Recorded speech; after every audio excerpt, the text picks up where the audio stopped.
Hello guys and welcome back to my channel. So this week is going to be the May recap of all the books that I read or listened to in May. So the stats for this month are kind of embarrassing, honestly, but I'm pretty sure that just each month it's gotten worse and I keep saying that it's worse, so I'm just not going to talk very long about it.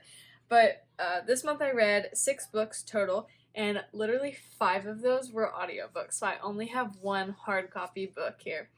And I read 1,624 pages. I think that's my lowest month of reading so far. Most of my books, let's see, I think the highest was 4 stars. I gave 3 books 4 stars. So it really was not a great month of reading, but a lot of the month I read about 200 pages in The God, Technology, and the Christian Life, and then 200 pages in Middlemarch. So that also counts as stuff that I read, but it doesn't count as a full book completed. So starting off with the first book that I read this month is The Last Year of the War by Susan Meissner, and I gave that one 3 stars. So this is the same author who wrote the book As Bright as Heaven, which I reviewed in a couple videos ago. I'll leave the card up here somewhere. But basically it's the same type of writing. I probably won't read anything else by this author because she starts out in like the first half of the book is a pretty good book. It's clean, and then it's almost as if she doesn't like how clean it is and wants to add stuff in. So you get about halfway through the book and there's a lot of mature conversations and different just things that I would not consider clean, even if it's something that's just mentioned, not something that actually happens. I don't consider that as a clean book, and this seems to be a trend with this author. But basically this book is about internment camps during World War II. A lot of people know about the Japanese and how they were sent to internment camps during World War II. But the Germans actually were as well, and this is the Crystal City internment camp in Texas, so that was kind of cool to learn the history of that because I didn't really know that. And basically a Japanese and a German girl meet, and then they get separated and they go to their own countries, and then later on when they're very old they're trying to find each other because they were such good friends back then. So it does have the timeline of flipping back and forth, which is not my favorite type of book to read. I would rather the story just be told all at once. Also, this author, in this book, it had some anti-capitalist stuff, which I thought was very odd. And at first I thought, oh, it's just like a character in there, and it'll be corrected later on. But it seemed to go throughout the book that she was more leaning towards communism, which was very odd. Then the second book I read was The Spice King by Elizabeth Camden, and I gave this one 4 stars. It wasn't amazing, but it was on the better side of historical fiction. I did like the storyline better. It's light historical fiction and has a little bit of Christianity in it, but as usual, it's just kind of mentioned as an afterthought. There's not actually Christian things running throughout the book. It was about the beginning of food regulation, so that was really interesting to learn about because this guy is making spices and vanilla is his big thing that he makes, and learning about how the fight that he had to do because of all the other people trying to fake these flavors. And there's a story about applesauce and how they were making it out of like formaldehyde and pumpkins and all these different things, and it tasted just like applesauce and it looked like it, but it had a bunch of chemicals in it. And so it was basically about that fight during the McKinley administration, so you learned a little bit about that, which was cool. The fight on putting ingredients on the labels because they did not used to have to do that, so I thought that was interesting. So that's still not the best writing, and I didn't really like the narrator because it was a book I listened to. And then the next book I read was the only print book, Rejoice and Tremble. I finished this month. This is by Michael Reeves, and I gave this 4 stars. So the topic of the book is really important and really good. It's the surprising good news of the fear of the Lord. And there is about 1 chapter in here that really talks about the fear of God and gives a definition of what it is. And I really did enjoy that part of the book and the way that it laid it out, something that I needed to be taught because I didn't really know what it was.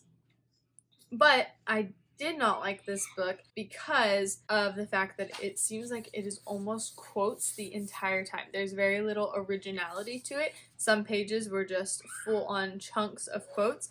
Some of them are really good, but still, it wasn't like an original book that I wanted to read. He quotes a lot of John Bunyan, and John Bunyan wrote a book on the fear of God, and I would much rather go read that than read this, which was almost like a compilation. Also, he quotes a lot of George MacDonald, which I do not agree with him at all. He was a universalist, and so I did not appreciate that he was quoted in this book whenever there were other people that could be quoted. So if you want to read a book on the fear of God, which I think is a really important subject to study because we don't really understand what fear is, and he spends a good portion of the book talking about how badly we think of fear in our American culture. But if you wanted to learn about that, I would go read Al Martin has a book called The Forgotten Fear, and then John Bunyan has his book on the fear of God. And then the next book I read was Lady Jayne Disappears by Joanna Davidson Politano. I've never heard of this author before. Another booktuber had left a review on Goodreads for it, so I added it as one to read, and it came up on my library app. So I started listening to it. It has a really great cover. I really do like the cover. And it was better Christian fiction. There was some cool things in there about praying. You can see her faith at some points, but it was almost stuck in there at random spots, and in spots where there really should be Christianity, there wasn't anything. I really did like Silas in there. He was really great. And just the way that he protects people and the way that she loves to serve people is really cool, and seeing her serve people in the debtor's prison was great. The ending, though, was really weird because it's almost like a mystery that goes throughout. You're trying to figure out who her mom is, and it's also like a book about a book. So I thought it was really odd because the book is called Lady Jayne Disappears, but then within the book there's someone who's writing a book called Lady Jayne Disappears. And then at the beginning of each chapter, you know, there's usually like a quote sometimes that they'll put at the beginning of chapters. The quotes were from this book that the person was writing. It was odd. But the ending was kind of disappointing and weird how it ended. And also, as far as the cleanliness, there was an extramarital relationship that was kind of the focal point at the end of the book, which was really weird, and they didn't necessarily resolve it in a great way. So. And then the next book I read was The Secret Keepers of Old Depot Grocery by Amanda Cox. This one was recommended to me by a friend, and I gave it 4 stars. It seemed like a good book about a multi-generational family and how they're working out their differences, and they own this grocery store, and they're trying to figure out, should we sell it for the money or should we keep it, because it is important part of this little small town, and everyone knows to go there for help and friendliness. So that's really cool. But I was very, very mad at this book because the whole point of the book is lack of communication. So the title of the book is The Secret Keepers, and they really do live up to that title. Almost everyone is keeping some kind of secrets, and some of these secrets are like really messing up other people's lives. And it really bothered me because I hate it when people don't communicate and don't just say the necessary information. So I really got annoyed at that part in the book. There's also, in the beginning of the book, it starts off right away with a pregnancy out of wedlock. And throughout the book, there is some Christianity, but there's no talk about sin or that being a bad thing. I saw another person's review saying that the character, Glorianne, she should have shown some remorse for the wrongness of this, what she did, but she never does and never even talks about it as being wrong. One thing that was really sad about this book is just the portrayal of really bad parents. So the first character, Glorianne, her parents are really terrible. Her dad's even a pastor, but they basically just kick their daughter out of their house. And then there's some other parents later on who are not very supportive and helpful, and also not communicating.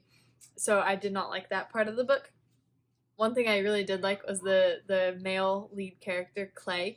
He was really sweet and just gentle and a servant, so I did like him. Oh, also the storyline in this book was the dual timelines, and so you're carrying on with the same family, like the grandmother and then her daughter is part of one part of the story, but then the other part of the story is the grandmother whenever she's a child. So you're figuring out things in between. Again, I really don't like the dual timeline. I wish that it could all just be revealed to us in a normal timeline as the characters would find out. So I didn't like that. But I still did give it 4 stars because it was a sweet story, although I wouldn't necessarily call it clean. And then the last book I read, very short, I think it was a 4-hour audiobook, Remembering by Wendell Berry. I was talking with a friend the other day about Wendell Berry, and I said that I had heard he wasn't a very good author, and this friend said, well, you should read these 2 books. So I did pick up Remembering based off of that person's recommendation, but I only gave it 2 stars. I think just the writing was weird, kind of jumpy, so it all happens in one day. This guy basically leaves his house and is very depressed and considering his life and everything, and he's walking around the city and doing all these different things, and you get to see his thoughts, but it goes back in time. Like throughout the day, it'll be like present time, walking around, oh, jump back 20 years, and it was very confusing to me, especially listening to it. I didn't like it.